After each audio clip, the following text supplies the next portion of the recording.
and where you're from, or if you represent an organization or just a community member. Okay. Aloha kako. My name is Janice, and I am the Executive Director of Vibrant Hawaiʻi, and I will call on Kathy next. Hi, I am Kathy Matsuda from Kohala. I work at One Heart Hub, and I am the Social Impact Associate. Mahalo, Kathy. Kevin. Hello, everyone. I'm Kevin Carney. I'm the Vice President for EAH Housing. We are a 52-year-old nonprofit developer and manager of low-income rental properties. Diane? Mahalo, Kevin. Shelley.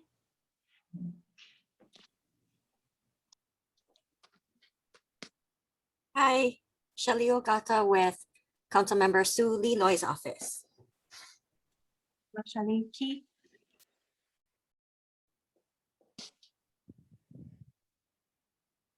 Hi, sorry for the slow reaction. Keith Okamoto, Department of Water Supply. Thanks.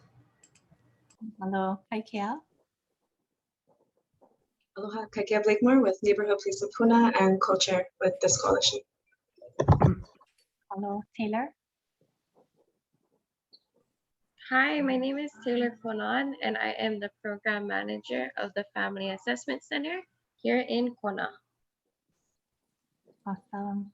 Karina. Hi, I'm Karina White with Nicholson Design Build in Kona, specifically looking at construction. Thank you. Mahalo, Diane. Aloha, I'm Diane Chadwick with Hawaii Community Foundation. Happy to see you all here today. Mahalo, Lauren. Aloha, my name is Lauren Avery. I'm the coordinator of the Waimea Resilience Hub. Mahalo, Susan. Hi, good afternoon. I'm Susan Coons, Housing Administrator for the Office of Housing and Community Development. Mahalo, Joelle. Aloha Thursday, I'm Joel. I'm coming from North Kohala. I work with Kathy. I'm the Social Impact Director to our many social impact efforts here in North Kohala. Mahalo, Pete. Hi, Pete Hoffman. I'm the Executive Director for Haleo, Hawaii, an affordable housing land trust. Mahalo, Golden. Aloha, my name is Golden Gibson, and I'm a personal assistant for Bennett Dorrance, who was the owner of the Kohala Village Hub and interested in many of the community endeavors here in North Kohala. Mahalo, Janet. Aloha, I'm Janet Dayawan, originally from St. Louis, Missouri, new resident, community member here in Waimea, and moving to Hilo in a few months. So I'm just learning as much as I can. Thank you. Mahalo, Sherry. Aloha, Sherry Galdera, just community member, small business owner, founding member of an upcoming nonprofit. And I just passed my state real estate licensing exam. So I think it's fitting that I sit here. Congratulations. Beth? Aloha, everyone. I'm Elizabeth Murph, Hawaii Island Community Director for Catholic Charities Hawaii. Riley? Riley Saito, County of Hawaii Research and Development Energy Specialist. Mahalo, Lani. Hello, I'm Lonnie Bowman from Kohala. I work with Partners in Development Foundation. I do home visiting, and I'm also the deacon for St. Augustine's Episcopal Church here in Kohala. Thank you. Mahalo, Paul. So I'm Paul Norman. I'm the Executive Director of Neighborhood Place of Puna. Mahalo, Dean. Hi, I'm Dean Fantasi. I'm an intern with the County Planning Department, and I've been working on a GIS project for the Housing Coalition. Hello, Desiree. Hi, I'm Desiree Moore with the Office of Housing and Community Development. I'm the Section 8 Program Manager. Hello, Pat.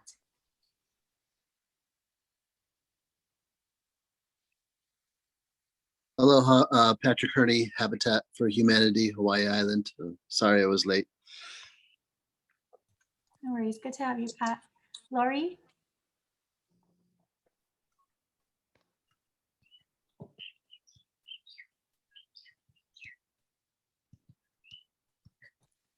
Okay, we'll come back to Lori.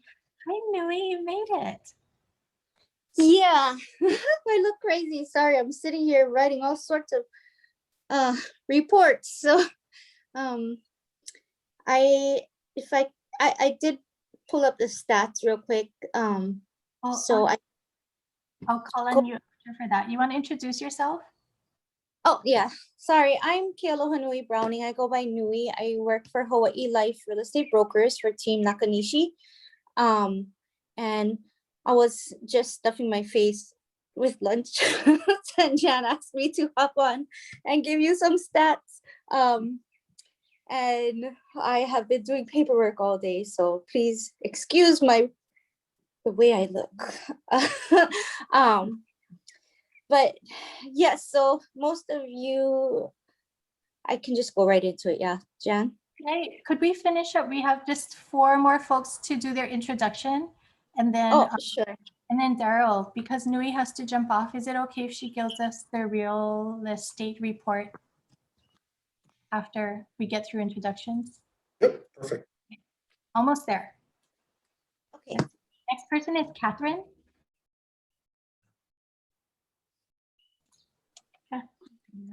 Hi, aloha mai kako o Kawehi. I like to be known as Kawehi. I'm with the Hawaii Community College here at Palamanui.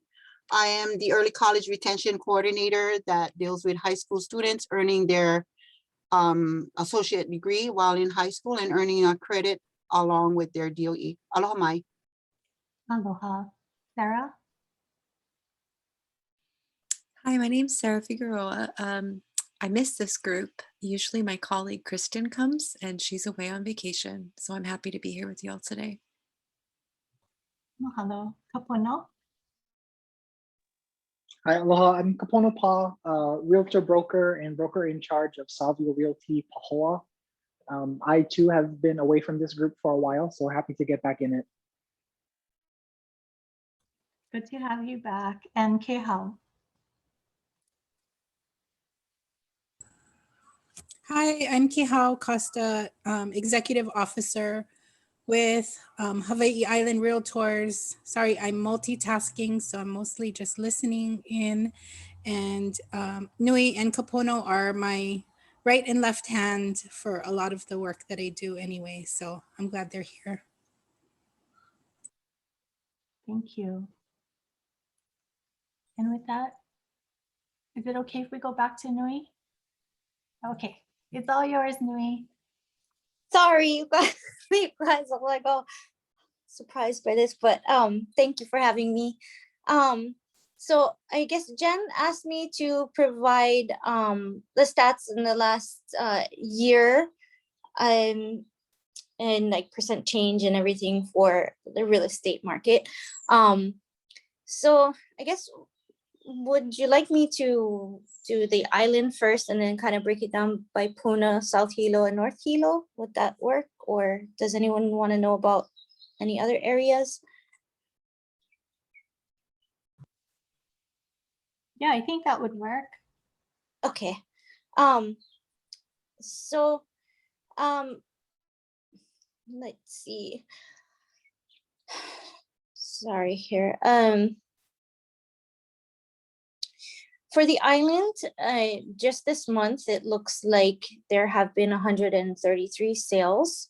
Or for last year, there were 133 sales in the month of May. This year, there have been 160 so far, an increase of 27 single family homes from last year till now, which is a little over a 20% increase.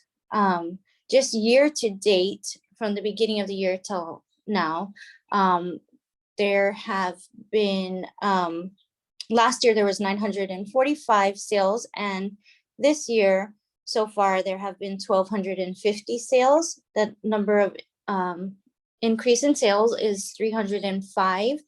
The percent increase is 32%. I'm just gonna go over the single family homes. Is that okay? In Puna last year, this month, there were 52 sales. This year, there have been 67, which is an increase of 15 and almost 29%. From last year till now, in Puna, there were 340. This year, there have been 461, which is an increase of 121 sales and almost 36%. South Hilo, let's see, last year, this month of May, there were 18 sales, and this year there have been 21 sales, increase of 3, which is about 17%. And last year, year to date, there was 126 in South Hilo, and now this year there have been 143 year to date in South Hilo, which is an increase of 17 or about 13%. In North Hilo, there last year there were 4 sales, and this year actually there are 2 this month of May. But I do think that this is a big result of lack of inventory, because we are lacking inventory majorly. So I think that I think that there's a demand, there just hasn't been anything to buy or sell. And at the beginning of the year, from the beginning of the year till this time last year, there were 10 sales in North Hilo and 11 this year, which is an increase of about 10%. And so that's for Hilo and Puna and the entire island. And then I can tell you about the median sales price for all the areas too, if you're interested. Are there any other specific areas of the island? I know we have folks in Kohala who are North Kohala. Oh, North Kohala. Okay. Kohala too. 2 North Kohalas or South? North and South. Okay. In North Kohala, this time last year there were 26 sales. This year there are 27, so just an increase of 1 and 3.85%. And last year, year to date, there was 196 sales, and this year in North Kohala there have been 300 sales year to date, which is an increase of 104. Holy cow! 53% is the increase. And then oh, sorry, you guys, I read you off North Kona. Let me go North Kohala. Sorry about that. Okay, so residential, there was 2 last. I'm like, how is that possible in Kohala? Okay, so last year in Kohala there were 2 this month, and this year there have been 5, which is an increase of 350% increase. And last year, year to date, in North Kohala, not Kona, there were 22 sales, and this year there have been 49, which is an increase of 27 sales, which is 123% increase. Okay, so now South Kohala, there were 7 sales last May. This May there's 20, increase of 13 sales and 186%. Their year to date last year in South Kohala, there were 108 sales. This year there have been 122 year to date, which is an increase of 14 or about 13%.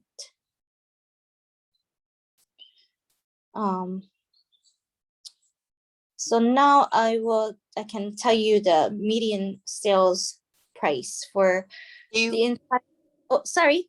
Do you have anything for Kona? Yeah, you want me to do north or south? Both. Okay. So North Kona, last year, this time in May was 26, and now there are 27. So I think this is the one I started reading, sorry. 26, and now there is 27. So that's an increase of 1 or about 4%. Last year to date in North Kona was about 196 sales.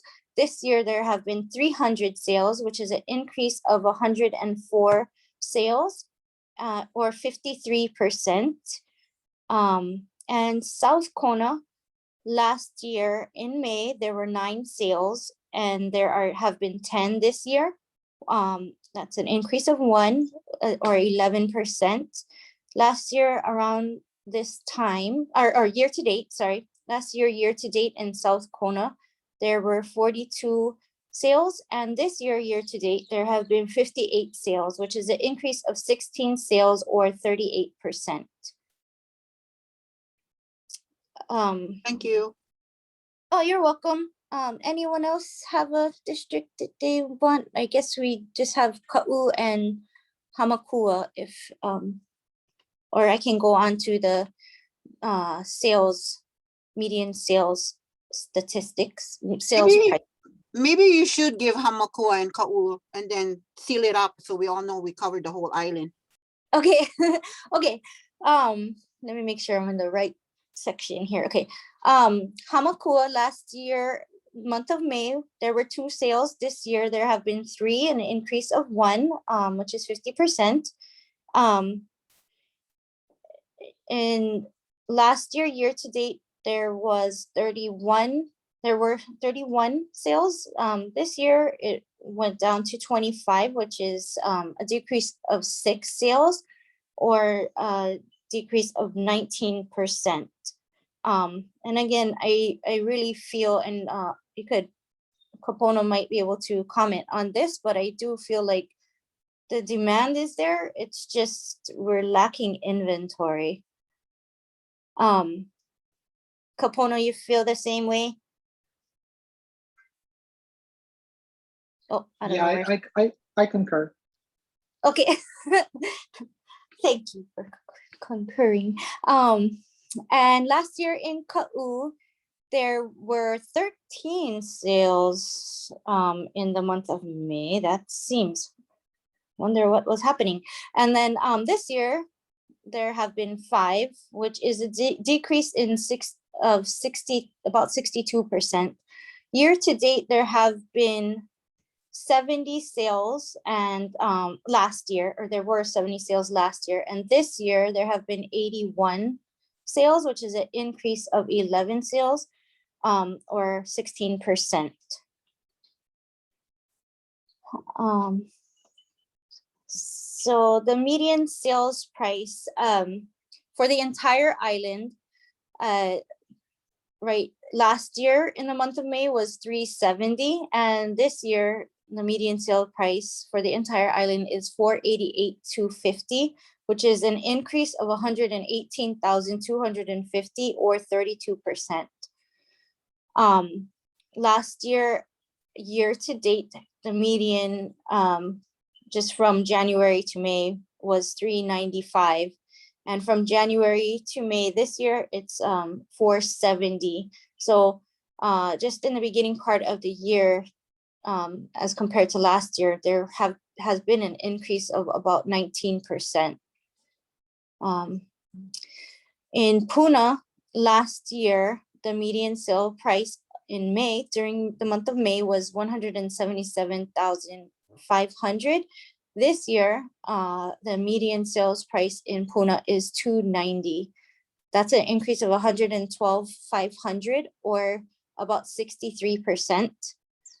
It's crazy to actually like go over this with you guys right now because I know we've been tracking it, but I haven't like read it out loud or looked at it in actually a few months because we've been so slammed. But now reading it to you guys, it's kind of shocking. to be honest. So anyway, from last year to date, the median sales price from till May was, from January till May, was 222,750 in Puna. And this year it is 267,500, which is an increase of about 44,750 or 20%. South Hilo last year during the month of May was 433,500, and this year month of May actually decreased to 380, which is a decrease of 53,000 or about 12%. And again, that's probably just a result of not much inventory and one property kind of pulling down, you know, the rest, or it's most likely a fixer-upper, because in Hilo, it's very hard to find anything under, I would say, even 450 or 500 that even 500 that you're not doing work on. What do you think, Kapono?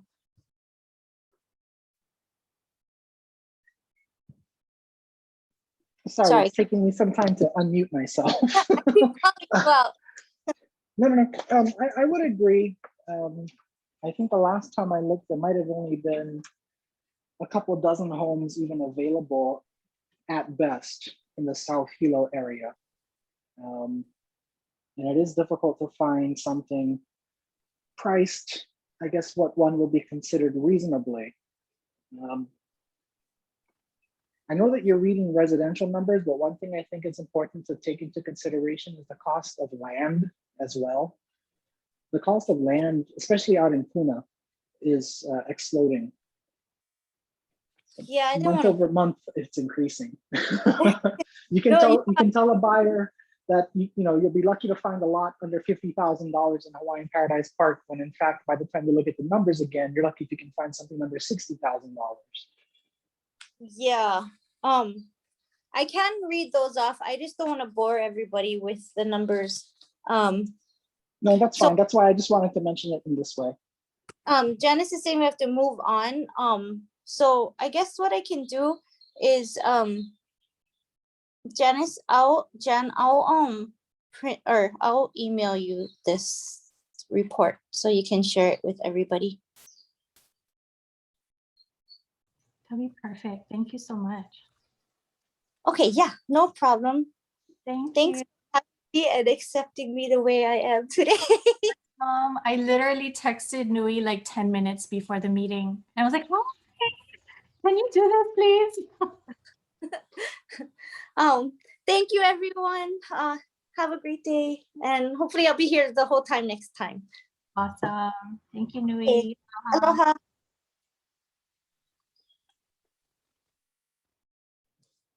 Okay, we'll turn it over to you, Kaikia, with the membership report. Sure. Mahalo, Daryl. Aloha, I'm Kaikia, your new co-chair. So most of the membership report was just introducing new folks. So mahalo for those of you who've introduced yourselves.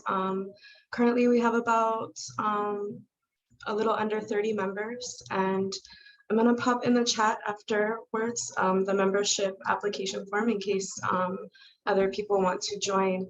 This year, we've been discussing a little bit about trying to focus our collective power into work on projects that have already been established. So we're looking into ways that we can kind of prime new members and kind of answer FAQs so we can kind of hit the ground running when we're introducing folks. Oh, thank you, Janice.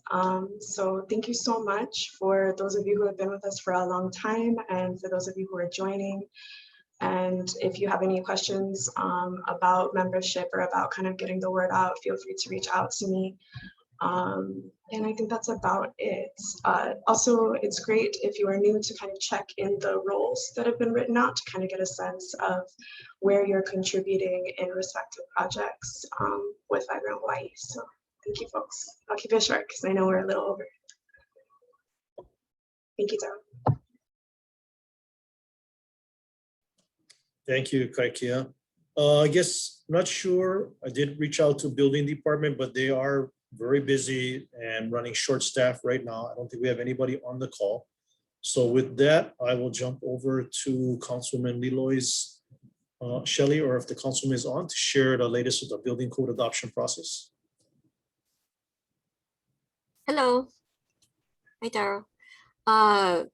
Council member is not available. And as far as the process for the building code adoptions, the last day for comments to be submitted was the end of April. So I believe, I'm not even sure how many comments were submitted to building, but I believe they're working on reviewing those edits or suggested edits and comments. And we should be hopefully seeing something, at least a draft by, we were projecting the end of this month. So we'll see. We'll see how quickly that goes. But yeah, I mean, for the council member, we're, we're more focused on providing the process for this, for these updates to happen. And then as far as content, that would be coming from the building division. Thank you. Thank you, Shelley. I guess any updates on when the first maybe public forums or hearings might be coming on the code amendments? As you said, the building division is probably still reviewing what came in and maybe sorting through that. But I guess maybe my first question would be, is are we still on track for a proposed August adoption timeline with the next code for the county? I'm thinking, I want to say yes, but I think I have to check back on my notes, but I think our first internal deadline for ourselves was to get all of the comments reviewed by the end of this month. So yeah, counting backwards, we still should be on track for that. But at next month's meeting, we'll definitely have a better timeline. And again, just for clarity, for any newcomers on the call, as well as even for our standing group, this is to adopt the 2018 building codes that recently were adopted by the State Building Code Council, but with county amendments. Thank you. So the only thing I would add to the next topic on the agenda as far as the Building Code Council, again, the State Building Code Council, so continue to participate in those meetings. On the April 20th meeting, the State Building Code Council formally adopted the 2018 International Building Code with state amendments. So all of the county building officials and voting members adopted that code with amendments, which then set the 2-year timeline for the counties to adopt with their own respective amendments. So that process for Hawaii County is already in play with the goal of trying to adopt the 2018 building codes by this summer sometime. So we'll keep you posted on that. The other thing I would just continue to remind everybody that, again, the code adoption process does start at the state level, with the state body and identifying and adopting and amending the state model codes by which the counties then work and address maybe unique county specific issues and adopt their own amendments. County amendments can be stricter than what the state has adopted, but can't be more lenient than what the state has adopted. So there's tremendous value in participating at the front end at the state level. One of the ongoing conversations that they're having is with regards to, let's say, some of the tsunami standards and codes and how that affect coastal development, primarily for commercial construction. But it's still, again, opportunity for the community to be engaged in that process and participate and help to develop codes that are very applicable, relevant, and I'll say beneficial for our community, not just from a public safety or a safety standpoint, but also from a standpoint of ensuring we have good construction taking place that is also green and proper for the environment. So keep you updated as that process continues to move along. And they're going to be looking at the next code cycle or code edition, which is a 2021 international codes, and the state will then be looking at what amendments they might make there. So again, more to come on that. I'll then turn it over. We're going to go to the core team report, starting with the home preservation and production. Did you want me to continue, Janice, or should I allow any other members of our subcommittee that want to chime in? I know, Pete, you're part of that team, and there's a few others on the call. You're doing great, Daryl. Keep going. I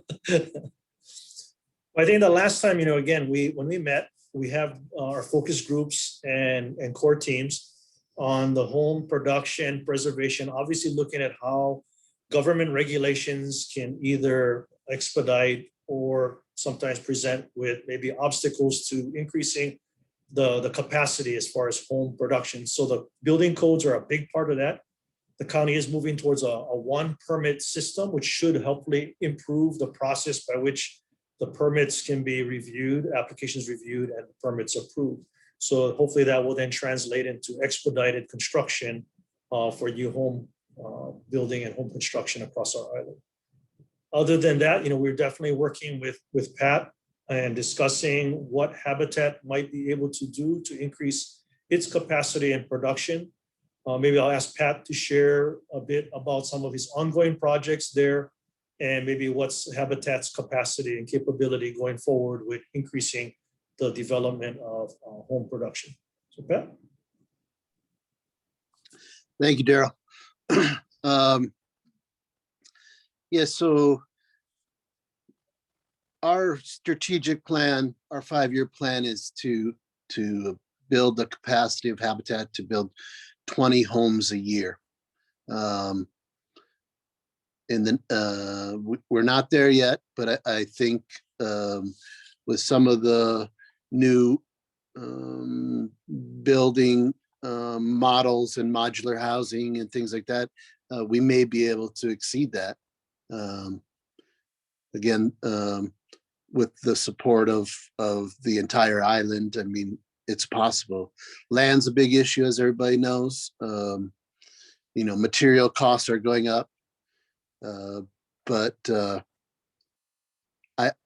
I'm really excited about the factory built home model, and I think we can fine tune it so that the Habitat families and volunteers get sweat equity in, and we can produce more homes at a quicker, faster rate.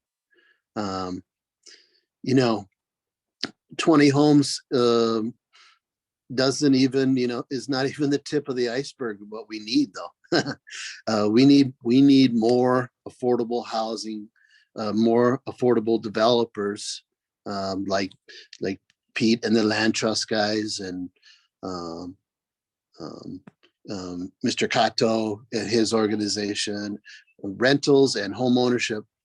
One of the things that the Habitat and the Land Trust try to do is kind of build the middle class with home ownership. Yeah. That's kind of our niche, and that's where we try to thrive in. But it takes a village, it takes a whole community to come together and do this. But we always go back to that 13,300 homes needed by 2025, and 20 homes a year with Habitat is not gonna do it. But it's groups like this and coming together in meetings like this and working together that we take steps forward, so that our keiki have a thriving and vibrant community. Thank you, Daryl. Thanks, Pat. And thanks for all the comments on the chat. I think with Pat's comment and highlighting the different partners that are on the calls, some here today, others that are normally here like Keith. But as it pertains to the opening comments Janice made, there's multiple canoes in the water. trying to address the housing inventory need. And as part of the Housing Coalition, looking at housing needs in the full spectrum. It's everything from the affordable housing all the way through even the high-end housing, because what we're seeing, as we heard from Nui's report, is that, you know, properties are being bought up. So whatever inventory is available is what's being bought even by investors. If we don't look at what investors are looking for and address their need in the market, then they will buy up the available housing that is necessary for many of our residents that maybe are on a much more tighter budget. So again, we're looking at housing in the full spectrum and really appreciate all the agencies and organizations that Pat listed, most of them that again are in their canoes going in that direction to increase our housing inventory. I would like to offer Susan an opportunity from Office of Housing and Community Development. If you want to share, Susan, any projects that you're working on that might be in the future getting off the ground or shovel ready or in progress right now.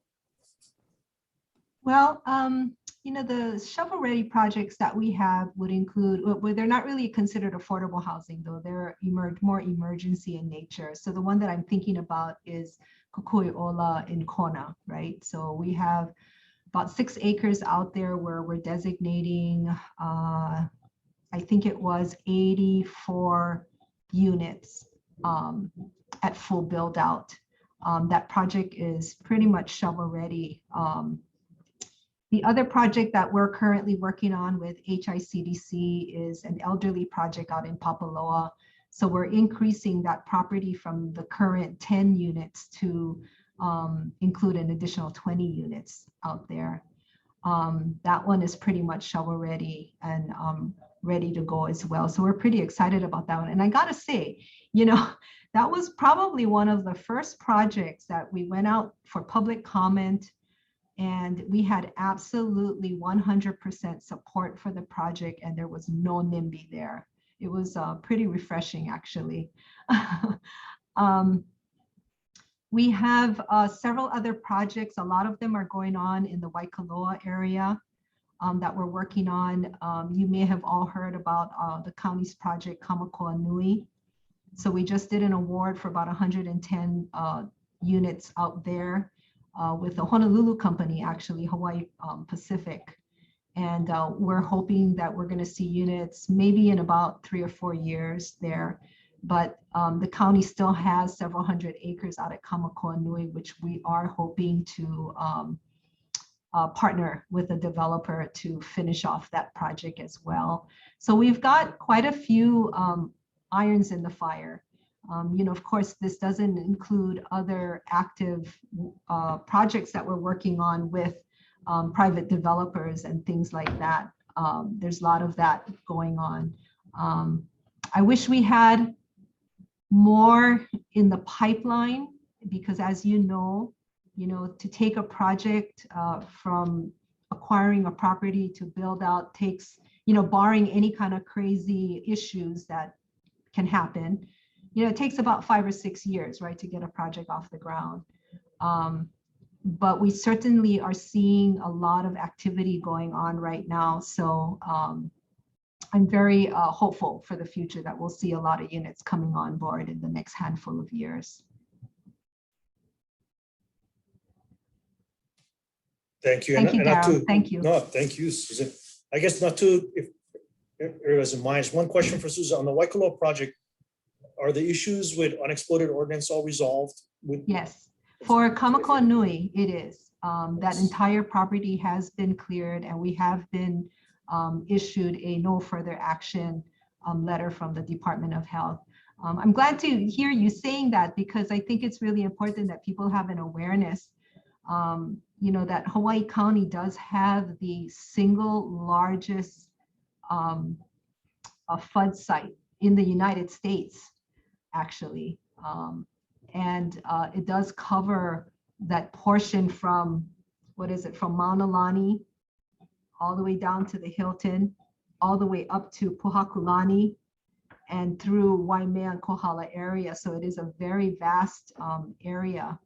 And it creates some problems because although there's a lot of vacant land there for development, without those clearances and no further action letters, HUD cannot provide any kind of funding support for projects in that area. So it's important to understand that process, yeah. Thank you, Susan. And just, again, just a little bit more on that. So those unexploded ordinance issues not only affected the county with its project, but also the Department of Hawaiian Homelands with some of their projects. So again, these issues cross many agency organization lines with impacts on housing opportunities. That's correct. That's correct. Thank you. Okay, moving on. Anybody else from the housing and home production and preservation group want to share anything else before I turn it over to the next core group? Okay, if not, I'll turn it over to the land use policy and that team for their report.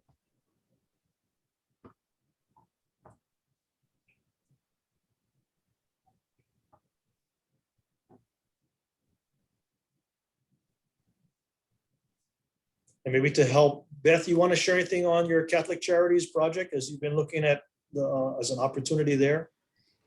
Sure, thank you, Daryl. So Catholic Charities Hawaii, I think I talked about it in our meeting here before, but I can't remember what I shared because I'm getting old. So here goes. We were donated a remarkable piece of land up in Kaumana area that lies south of Kaumana Cave and north of Ainakoa Road. So it's a 25 to 30 acre parcel, and Catholic Charities is now fully committed to the project. It will be 284 rental units specifically for our Alice families. So we're looking at it being developed as family rental units. There are 3 different income levels that have been already pre-approved by the county for these units. And the big issues, of course, at this time are deciding how to develop the infrastructure, and the sewage is going to be the big issue, I think, whether or not Catholic Charities will have to develop its own plant on that, for that development, because 284 family units is a lot. And if we did a sewer tie-in, how would that affect the neighbors? So that's a big issue, I think, that's coming forward at this time. And we're still working with Tammy at the mayor's office to get that county, county meeting with mayor and with all the different heads of departments to sit down and start really looking at it seriously. But Catholic Charities took a while to get to the point where they felt like it would be feasible. And the only way it is feasible is to allocate a high density of units.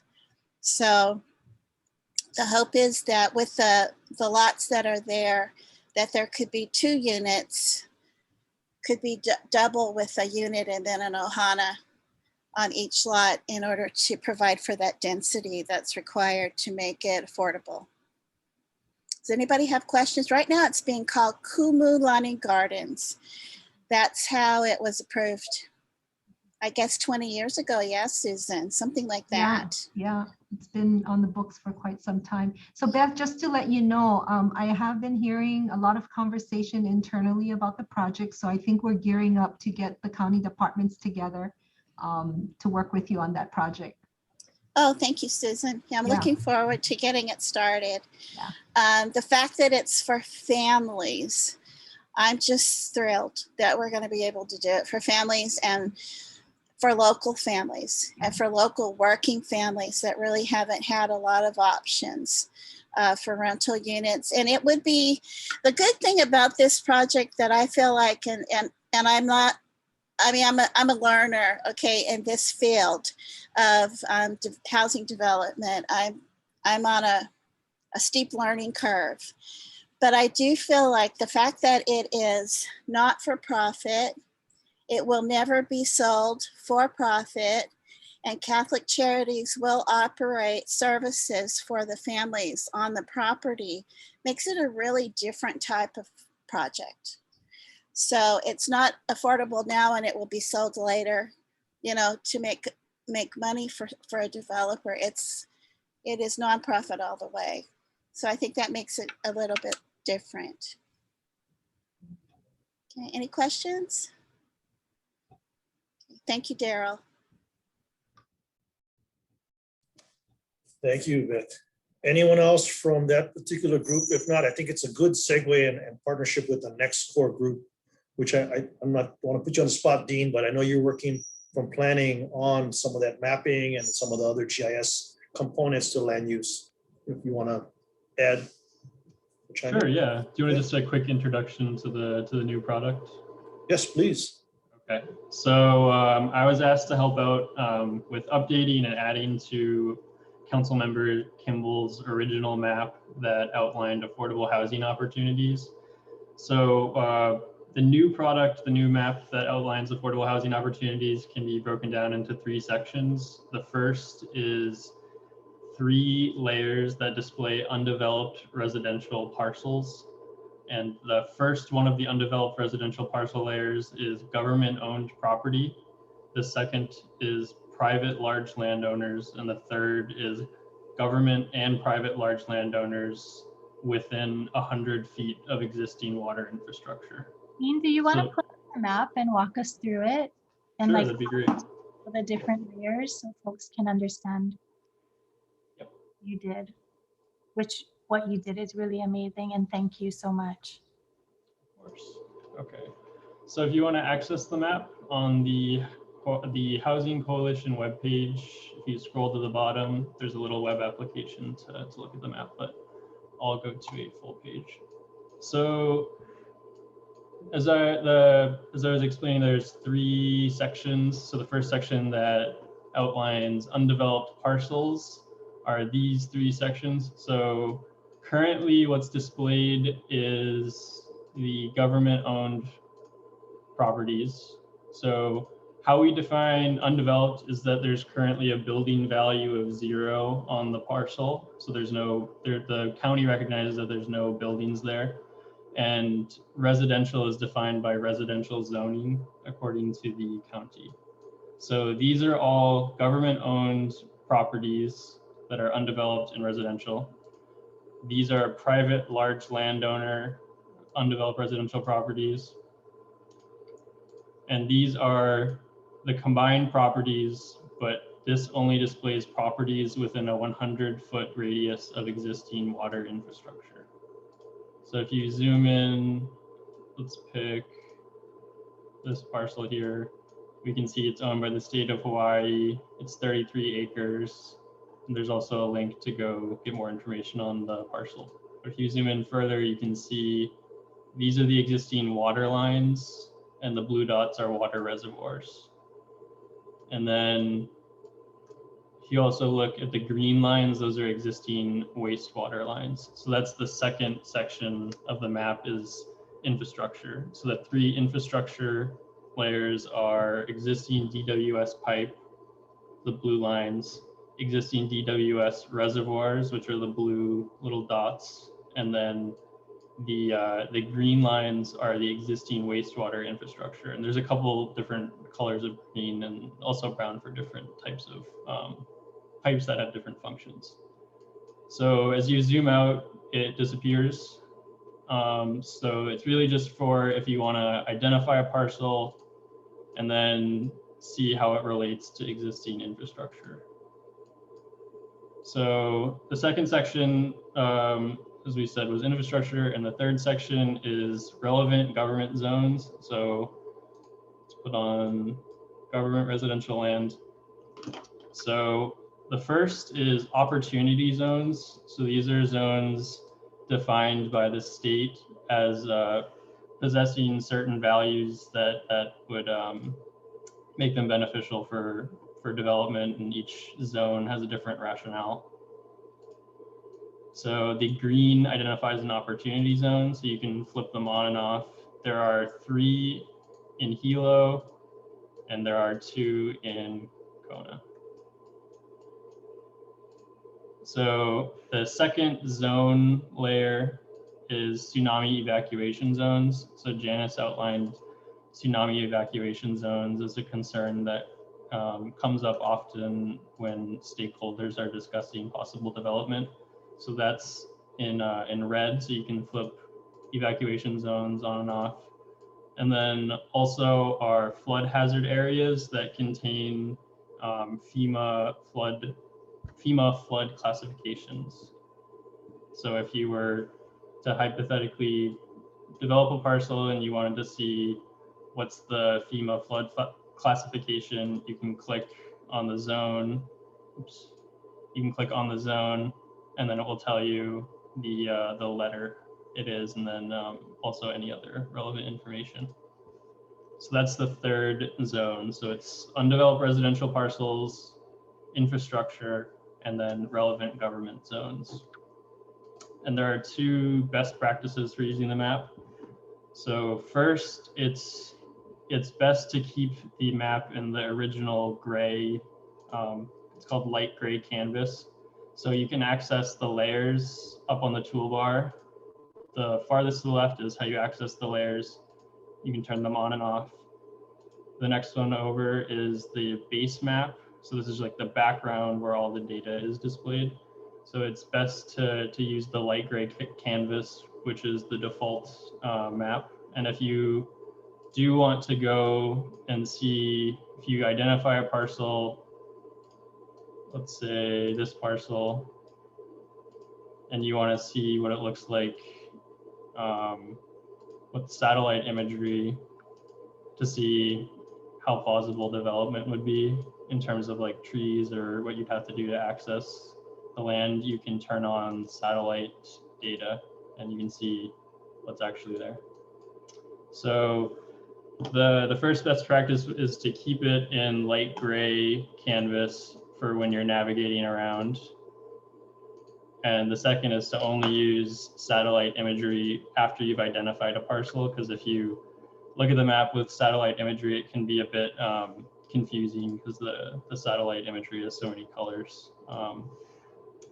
The second best practice is to, at one time when you're looking at it, is to only look at one TMK parcel layer and one zone layer at a time, because otherwise it can get a bit too colorful.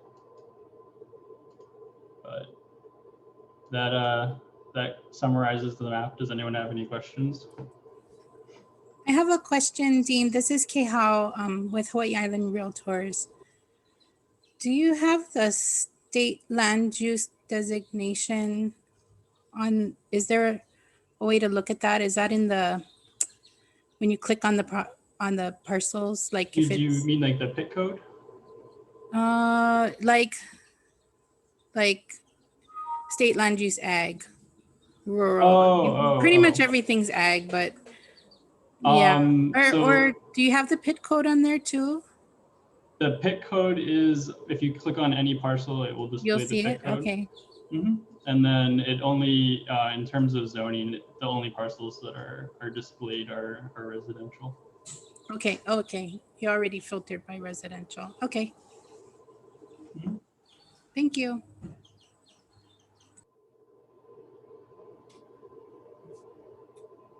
Any other questions for Dean?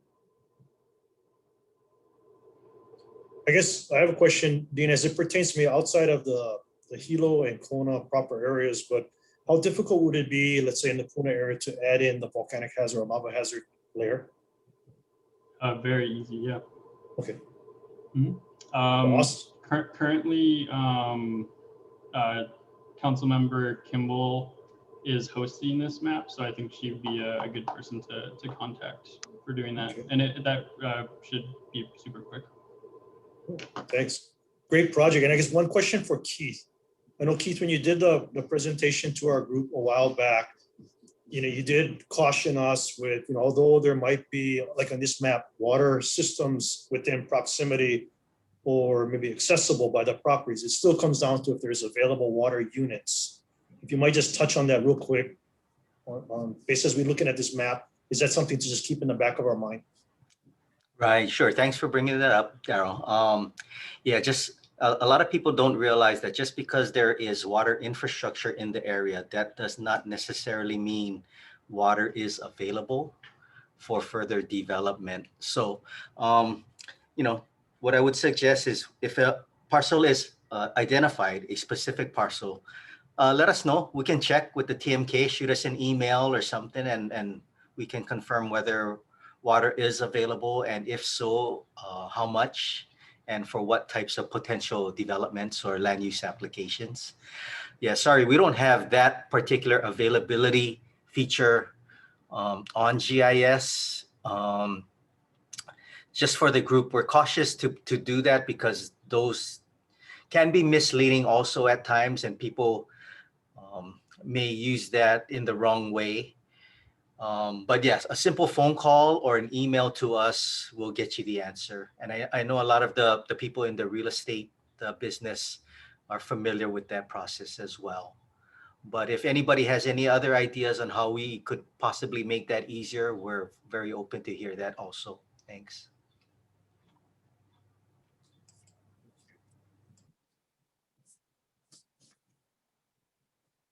Okay, if not, we'll, no other questions, we'll move on to the next core group, which is the subsidized vouchers.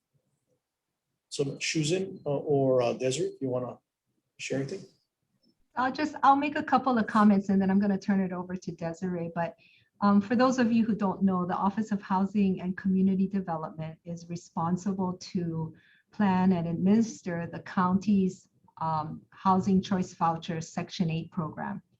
We have approximately 2,000 vouchers and about $23 million in the program budget. You know, one of the biggest challenges, I think, for running this program is, of course, the availability of units, right, to rent. So while we are planning and administering the distribution of the vouchers, the other side of it is a family's ability to find a unit to rent. So with this challenge, we've recently kicked off a landlord incentive program, which is what we want to share with you today. And so it's our hope that we can increase our partnership with rental property owners to provide housing opportunities for our participants. So with that, I'm going to turn it over to Desiree, who's responsible for running this program. Thank you.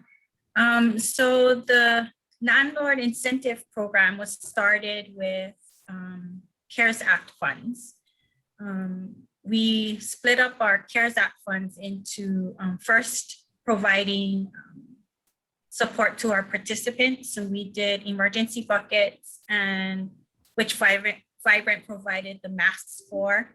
And then we did laptops to the households with children attending school because of distance learning. And so then the third phase is to do this landlord incentive.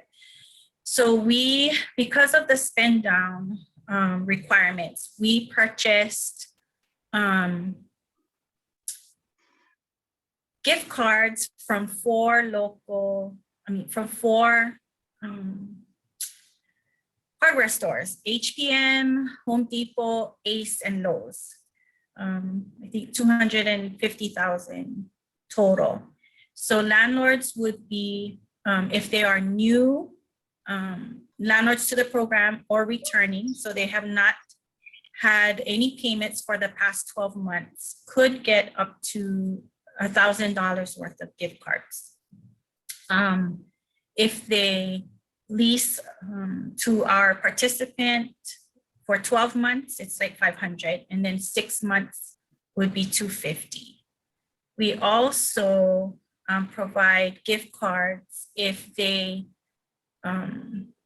lease to a hard-to-house family. So a non-elderly disabled family, homeless family, foster youth, and veterans. So there's an incentive, additional incentive for those hard to house families.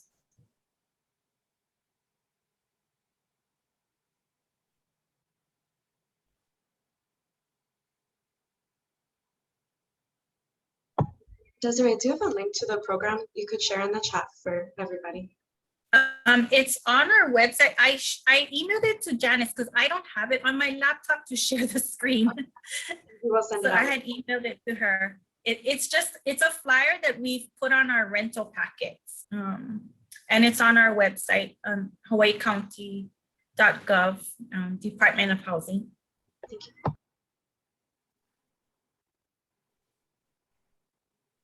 Any other questions? Yeah, so I guess I would like to put out there to this group, because this is a pretty great collection of people here at the table, and any suggestions on how we could further promote the program, get the message out into the community, we would greatly appreciate any suggestions or any help with that. You know, again, our hope is to, you know, increase our partnership with our rental properties, and you know, we're trying to incentivize them, but we also want to try and educate them, right, about our program, and to maybe minimize some of the fears of renting to Section 8 voucher holders. And of course, we're hoping that the dollar amounts might help to alleviate some of the issues that they may be running into if they do. So any feedback would be really great. Thank you. May I ask a real quick question? Sorry, I'm off video. Desiree, you mentioned foster youth. Is that youth in care, or is that former foster youth? Exiting foster youth. So the Foster Youth Initiative Program is with a partnership with Child and Welfare Service. And so they vet the population and refer them to us. So the qualifications would be, I think, exiting, and their age up to age 24, and or exiting within the last 2 years, I think. But Child and Welfare Service is responsible for certifying their eligibility for the program. Okay, so if someone was interested, they could check with CWS. Yes. Okay, thank you so much. No problem. And then I saw in the chat how it's being promoted right now. Because the Housing Choice Voucher Program is attached to the applicants and participants, they are responsible for finding their units. The flyer is only attached to, it's on our website and then attached to their rental packets. So when they do their housing search and they find a unit that they like or is eligible, they think is eligible, they present the packet to the landlord. And I think it's also with Hope Services uses it for their housing navigation. With the housing navigators use it also for their clients.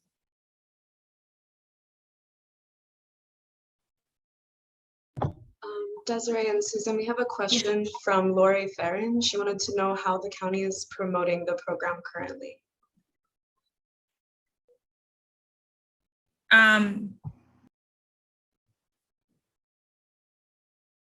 It's attached to the rental packet that the tenants have, that the applicants have. Yes. Thank you.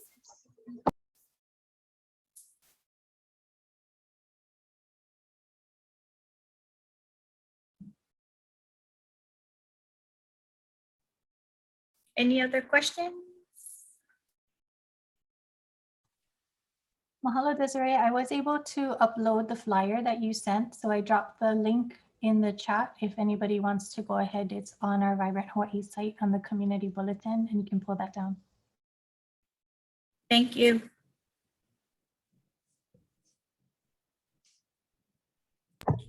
For anyone that's interested, there is a state group that is looking into landlord engagement to also kind of help promote this program in a grassroots way. If folks are interested in looking into that group and supporting, I'll put my email in the chat. Feel free to reach out to me and I can invite you to those meetings.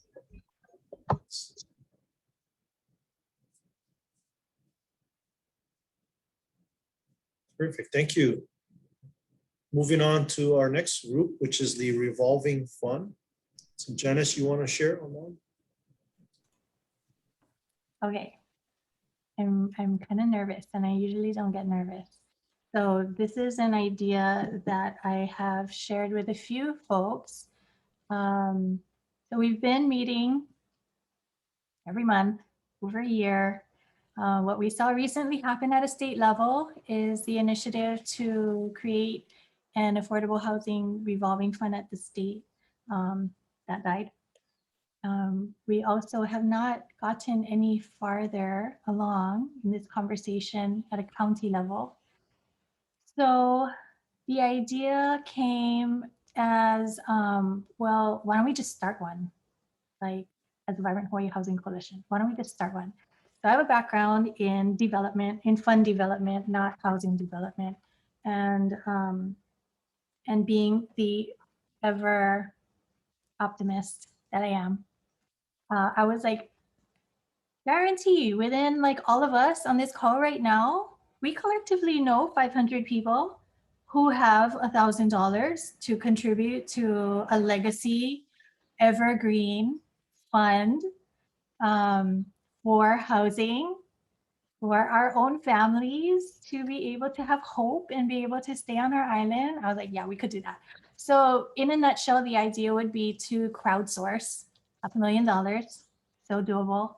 And then to take that seed pot of money and go to the amazing folks at some incredible philanthropic organization and ask for a match.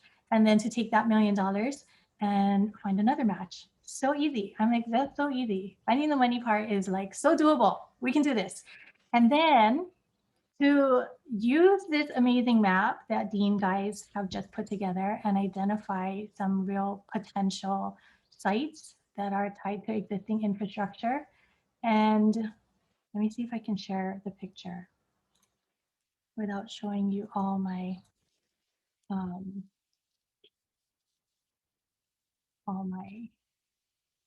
text messages ever. Okay, I can't find one. Then to find small pieces of, so we're not looking at the level that Beth is looking at developing. It's really identifying small, thinking very small, like 7 or less. And that it would be small for a number of reasons. 1, so that it's doable. 2, so that there isn't a huge impact to the surrounding neighborhoods, both in the roadways as well as the DOE school sites. And 3, what we're really hoping to develop is not just housing, we're really wanting to develop community. And so what I've been sharing with folks is a dream of developing a vibrant community, which would be different sized units, some 3-bedroom, some 2-bedroom, some 1-bedroom. And then there would be different buckets representing different parts of our community. So there would be a first responder bucket, an educator bucket, a single parent with children bucket, a kupuna bucket, a reintegration bucket, a Section 8 voucher holder bucket. And before this community actually goes into the move-in process, they would have gone through a number of workshops together. And that represents some of the other streams within Vibrant Hawaii. So they would have all become certified in mental health first aid and trauma-informed care. They would have gone through workshops on difficult conversations. They would have gone through workshops on place-based and Aina-based education so that they learn the story and the history of the place that they're moving into and really connect to the Aina and develop a sense of belonging for the place. They would have gone through and had support from organizations like the Honeybee Education Program and really understanding what the composition of the Aina is that they're moving into and how to create a viable community garden for their little neighborhood. And so again, when we talk about, it's not just about housing, it's about really creating community. Those are kind of some of the social engineering that we're looking at, thinking would be amazing if it happened. So that's the idea. And everybody like has this like look of concern, like, oh my gosh, think we can do it. And I have talked to a number of folks, and so far everyone's been kind enough not to completely shoot the idea down, or at least just really just kind of smile and nod and laugh to themselves a little. But that is the idea. We did put in an application on Tuesday with the County of Hawaii R&D Innovation Grant. Interestingly, this idea falls directly under the tourism strategic plan. There's a couple of different places it falls under the tourism strategic plan, which if you want to read the proposal, it's cited in the proposal, but we did apply for a small grant to begin to launch this idea. That is my report. I guess I can take questions, although like you all know, I'm not a housing developer. Don't ask me that kind of questions. So I'm wondering, why wouldn't the Kumulani Gardens project be eligible? I mean, because that project has to be done in phases, and it is looking at building a community or like a little pocket neighborhood. Would it be possible? I'm not sure what you're asking me. I'm not either. I was just thinking, you originally said this is not what Beth's doing, but I'm thinking it aligns in some ways. The scale and scope.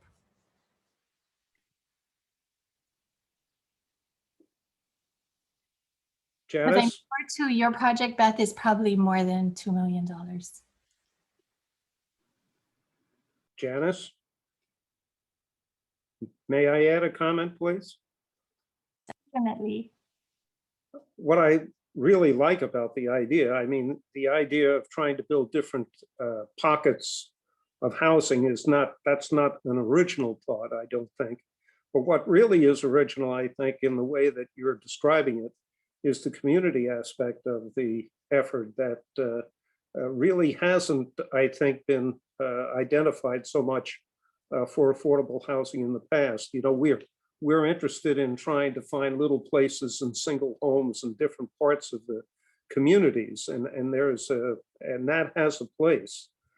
That's definitely a worthwhile endeavor. Your idea, however, I think really puts a different aspect into that I don't think we've really jumped on, or at least I'm not sure that the county has looked at that in its legacy of trying to address housing before. So I'm really interested in seeing how that would pan out, and certainly any type of support that you think I could provide, please let me know. Thank you. And by the way, you're all invited to the solution. Well, as ideas, concerns, direction, all of that comes up.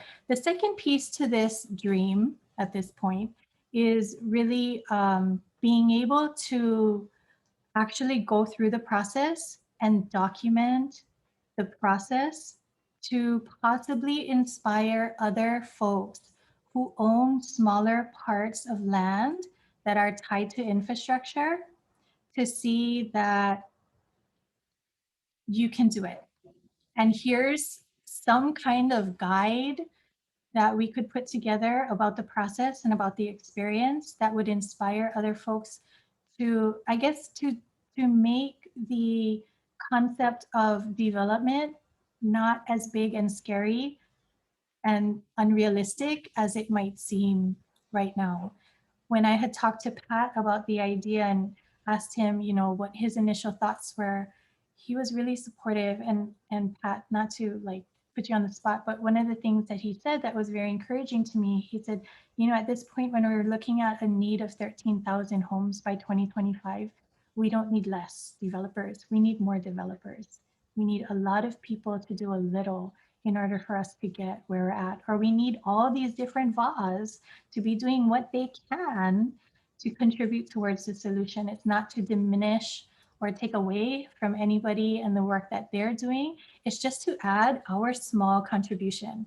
You know, 7 units at a time is not going to solve the 13,000, but it will do a little bit. And if in doing that little bit, we can also inspire someone else to want to step forward to do a little bit, I think that's part of the overall vision of this as well.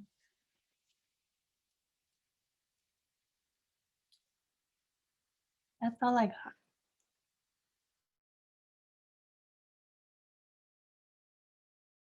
Hey, Janice, I had a question in the chat box. I think it's a great idea, and it's one that I hear a lot in informal groups, really. I mean, people talk about kahale systems coming back.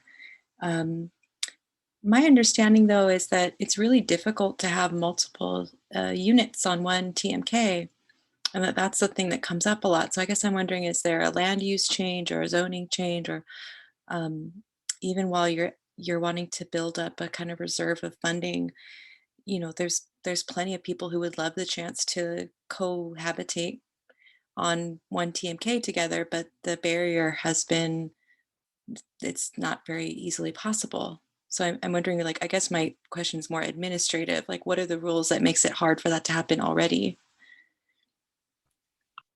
Thank you, Sarah. So I'm obviously not a land use expert, but I have connected with someone who is. And so when we get to that point of actually identifying a parcel and digging into those questions, I have gotten an initial commitment from Darren Arai to help us work through some of those things. I wonder if anyone else on the call right now has ideas about how that works.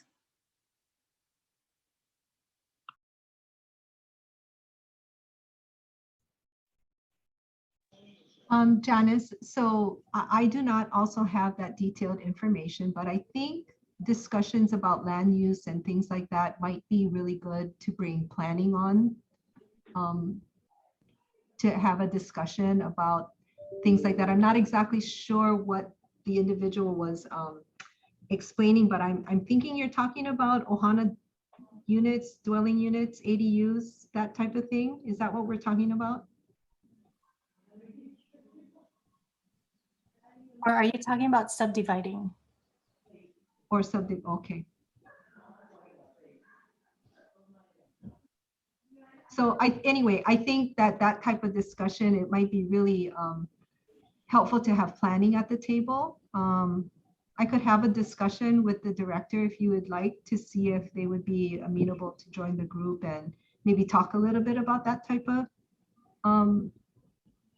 you know, technical things for this group's discussion.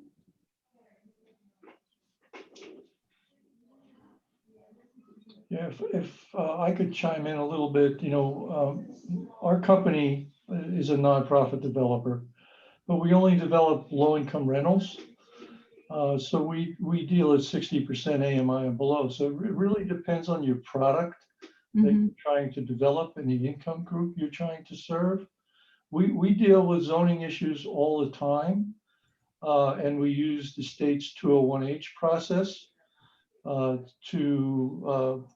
not called rezoning, but we put basically a regulatory agreement on the property that allows us to upzone a property from, say, ag up to R10 or something like that. So, you know, we typically do rentals of, you know, 80, 100, 150 units at a time. And that's a 201H is supposed to be an expedited process. That's correct. We typically go through the state, HHFDC, but we also sometimes go through the county. It typically just depends on who we can get through the gauntlet the fastest with the least injuries. But that's how we use it for developing low-income rentals.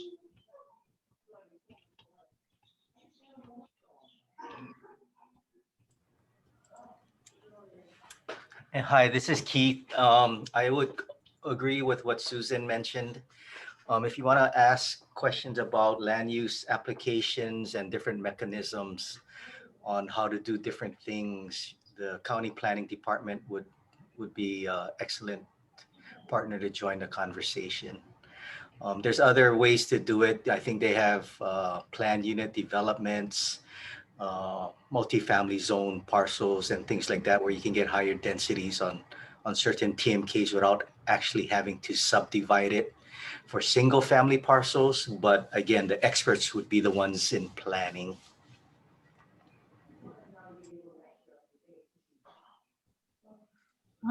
I guess in wrapping up, just to share that we have a special presentation that we've asked Keith Kato to give us on what he's been working on for several years with self-help housing. I reached out and connected with Jeff Gilbreth and the folks over at Hawaiian Community Lending, and got to briefly share this idea with them. What they had suggested is that if we're already anticipating that folks are going to want to apply for their mortgages under, for example, the USDA program, which requires a zero down payment, that there are certain guidelines within that USDA mortgage program that we might want to be aware of at the onset, so that when we're engaging in the design of it, we're already meeting what those standards are. So really, I thought that was just beautifully, like, brilliant advice. And so Jeff is actually going to be presenting not just about that, but about lending and alternative lending at our meeting next month. And then the following month, Winton Nicholson, and I think the woman who was, oh, there, Karina's still there. Winton is a design builder, and he's going to be presenting at our July meeting some thoughts around what a project like this could potentially look like. So some good things lined up. I don't see Daryl on here anymore. Kaikea, did he like message you? Yes, he did. So he asked if I could drop in to support facilitation. He had to take a call. So yeah, if Keith, whenever you are ready, we welcome your section. Okay, hang on, yeah. Let me move the screen. Yeah, so our organization, HICDC, we've been doing this self-help housing program like since 1997, I believe. And so far we've been able to get over 300 homes built through this process on the island. They're all for low-income families. The program, in a lot of ways resembles Habitat for Humanity in that, the homes are really constructed by the families themselves. We supply a construction supervisor. We find all the subcontractors, the plans, we get the permits. And I think most importantly, we help the families, process their loan applications through the USDA 502 program, which is the most favorable financing program there is for low-income home ownership. Essentially, the process is, we'll do all the front-end work, securing the lots, getting the plans, the permits, the subcontractors, and we recruit the families, help them process their loans. And then at the onset of construction, what happens is the initial subcontractors go in and clear the lots. In the case of Paradise Park, we end up fencing the lots initially, just as a security measure, pour the slabs. And once the slabs are poured, families can start. Then they do basically the construction of the house. They do all the carpentry, the general labor. They put on the roofing, the painting, the interior finish. We employ subcontractors for masonry, plumbing, electrical, drywall, particularly drywall finishing and gutters, and the site work. But the families end up working on this every weekend for 6 to 9 months, depending on the pace of the group. And, nobody moves in until everybody's house is complete. And so that really helps to solidify families in terms of staying together. We provide the power tools. The families are responsible for their own hand tools, the ladders, extension cords, and the like. But yeah, overall it's a very successful program, and it's one that fortunately enjoys bipartisan support in Congress. So whether it's Republicans controlling or Democrats controlling, the program always gets funded. There are these self-help programs all over the country. I think in virtually every congressional district, or at least every rural congressional district. So yeah, it's been around for a while. I believe it originated in California, but the idea just took off, and it's really a good program. If anybody has any questions, let me know. Hi, yes, Keith, I wanted to comment on your program. I am a recipient of it, and I am very, very, very, very happy that I can sleep at night in my own home, knowing that which nail is missing in one truss. I had participated in that program in 1993, and I am so grateful that I have a home that was with the self-help program. I bonded with my family that we had 10 families each. It was a set date to be finished by, and we did it as a 10 family moving ahead together. We really didn't see each other as friends, but more as family, because we bonded throughout this 8 months of building it, and I am totally for that. So I am thankful that I participated, and I support it 110%. Mahalo. Yeah, well, thank you. I'm glad it's worked successfully for you. In fact, the other day I went into a Central Pacific Bank and I was making my deposit. Everybody has their mask on, so she heard my name. She said, "Are you with HICDC?" I said, "Yeah." Turns out she was a self-help builder with us, and she was up in I believe Pacific Paradise Gardens, and she said if she could, she'd do it again. So I thought, wow, that's pretty good. Yeah. And that's where I built mine with her. She's probably one of my families that we built together. I get the feeling. Yeah.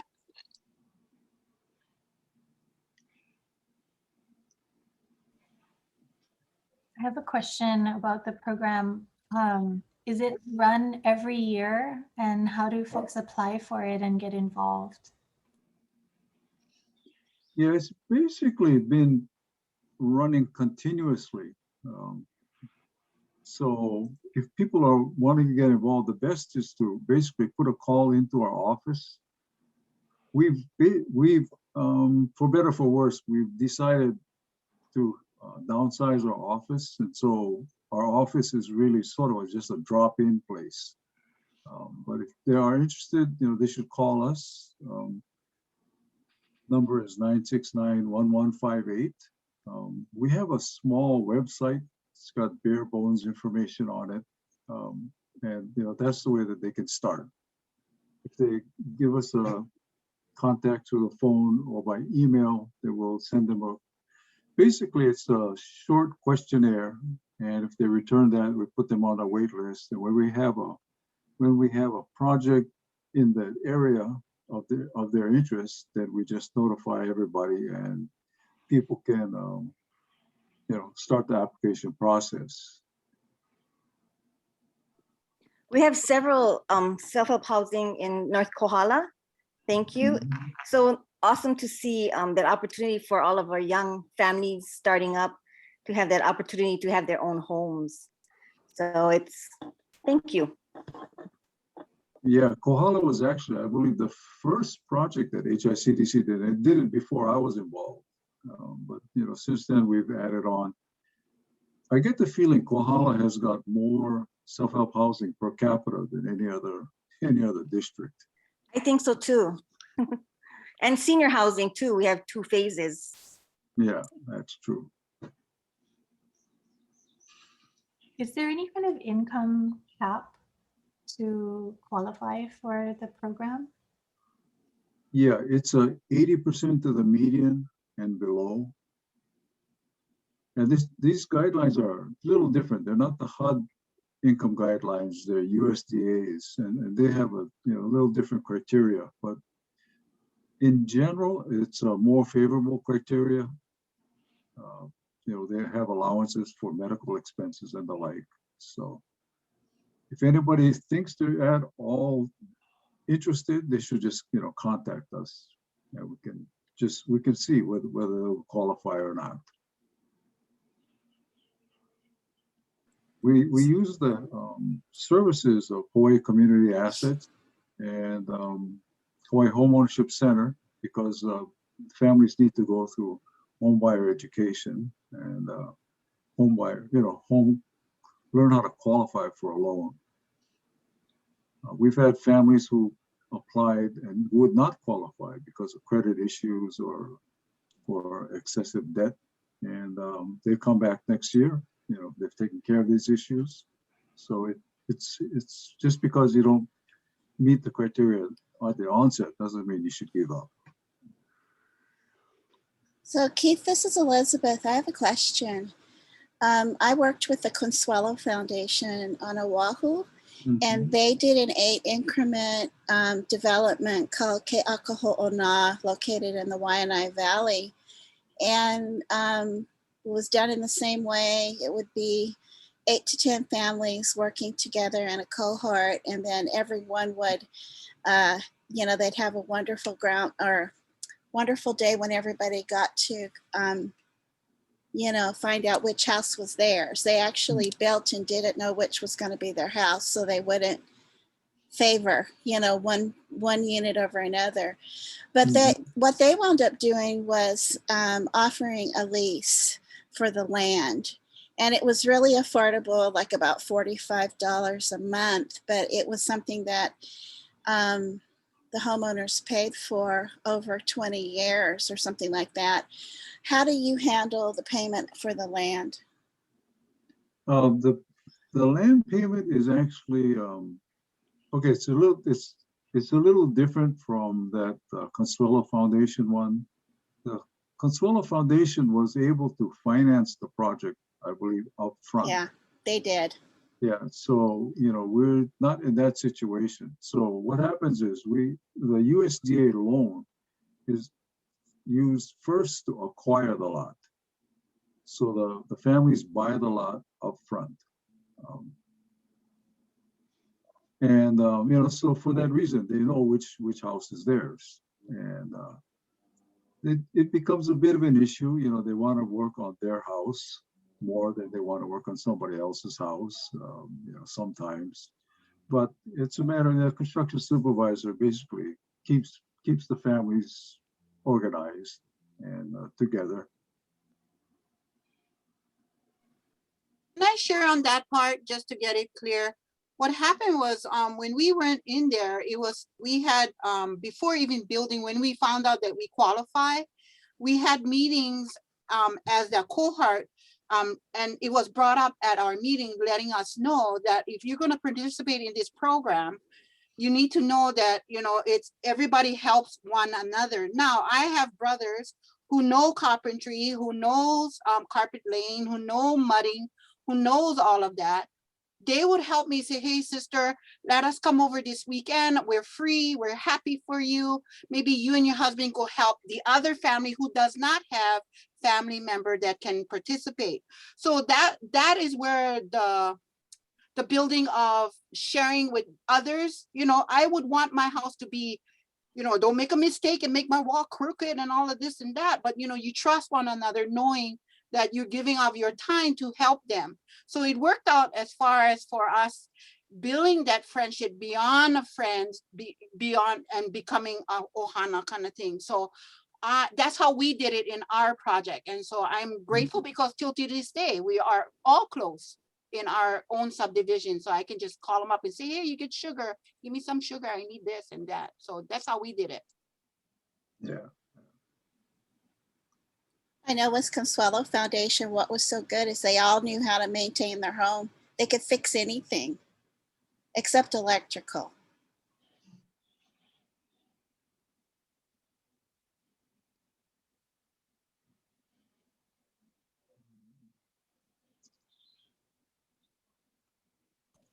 Well, I just want to say thank you so much to Keith. I don't know if you've been following along in the chat, but we have some comments for you. What a legacy, Keith. You are amazing. Kudos to Keith Kato and HICDC. They have numerous successful projects. From Maile, my ohana is blessed to be a part of the current Pepe'ekeo Pu'u Alala Village Phase 3, Mahalo Nui, Keith, and HICDC. Thank you so much for your time. We all have so much to learn from you.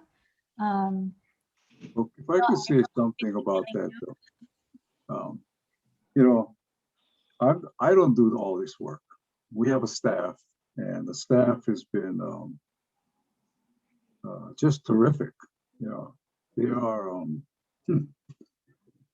some of them have been there longer than me, and I've been there over 20 years. So the crew is, I think out of our self-help crew, let's see, we have basically 3 in the office, and 2 of them built their houses through the program. You know, so they understand the deal. And yeah, so I think the credit really goes to the staff.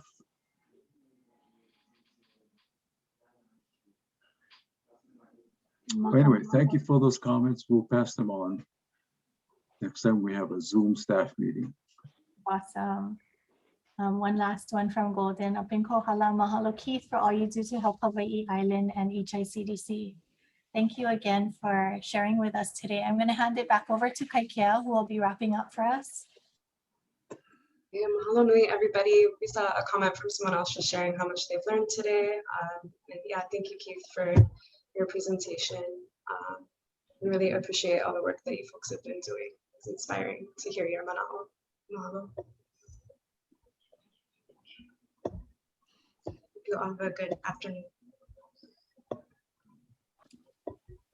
Well, I think the final part of the agenda was to go through and see, sorry, Kaikea, if anybody had any announcements from their organization that they wanted to share with the group. So it will just leave it open, you can jump in.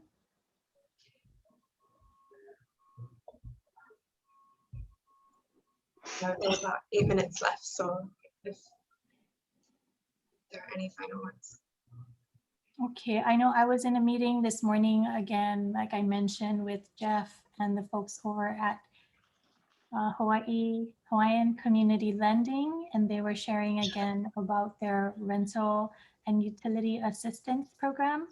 And because we do have both Kaikea and Paul on here, and Pat left, but they are all partners in this with the county. Do you guys want to share about that program?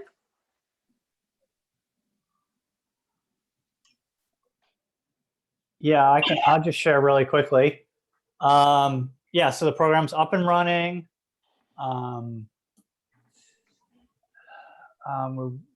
know, basically it can help you pay for your rent and utility arrears, as long as there is some connection to the arrear, you know, you're being behind on your rent or utilities is tied to COVID in some way. So if you're not sure, you don't know, you know people who aren't sure, just have them apply. We will work with them to try and figure out if we can get you to qualify. Susan should really be giving this spiel. She knows it probably better than I do. It's coming out of her department. I'm sorry, Susan. So just correct me if I misspeak. You're doing great, Paul. All right, yeah, so yeah, I'm at a little bit more of an administrative level, but yeah. So basically it's 12 months of rental assistance or utility assistance. It could be, we're not up to 24 months, but it could be separate months. Again, apply. We would rather have you apply and have us work with the case managers. There are, I think, 6 different agencies who are processing. So Neighborhood Place of Puna, Habitat for Humanity, Hope Services, I think Hawaii First Federal Credit Union. I hope I got the right credit union. Salvation Habitat. Army, and Habitat. yeah, I got Habitat. Yeah, he was here, so Okay. I had to look at him. I was like, okay, and Habitat. Yeah. So if you have a favorite organization, apply with them. But the main thing is, I think the main thing to think is not only are you applying now, but once we have your information, as other resources come online, we can circle back. So even if you don't qualify today, and you've applied, or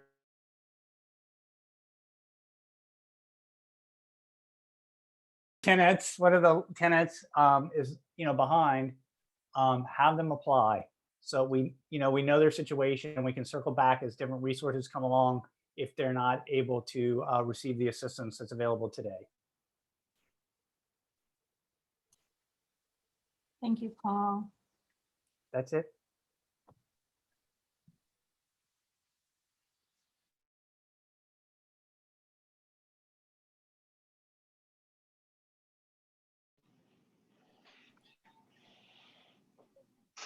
And I saw Miley shared a link in the chat, so please spread that around to those who may need it.